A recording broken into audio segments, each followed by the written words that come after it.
مدینے والا کیس ہم پر تھوپنا بے وقوفانہ حرکت ہے، یہ کہیں بھی جائیں ان کے ساتھ یہی ہوگا۔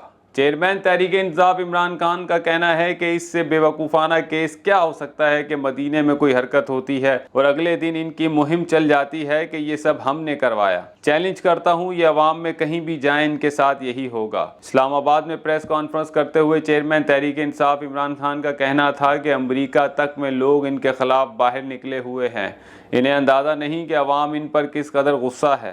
ہم پر الزام ڈالنا کہ مدینہ میں ہم نے آوازیں لگوائی، کوئی سوچ بھی نہیں سکتا کہ وہ ایسا کرے۔ ان کو اپنی چوریوں پر عوامی رد عمل مل رہا ہے۔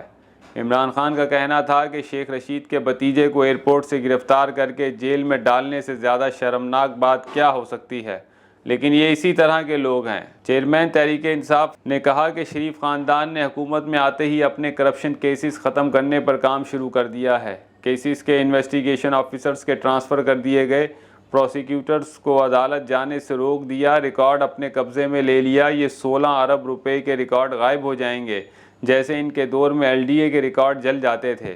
ان کا کہنا تھا کہ مسلم لیگ نون اور پیپلز پارٹی اپنے کرپشن کیسز کو ختم کرنے کے لیے خود کو NRO 2 دیں گے۔ مسلم لیگ نون اور پیپلز پارٹی دونوں دو مرتبہ اقتدار میں رہے۔ دونوں نے اپنے دور حکومت میں کرپشن کی 2008 سے 2018 تک دونوں جماعتوں کی حکومت تھی۔ ان دونوں جماعتوں پر کرپشن کے بے پناہ کیسز ہیں۔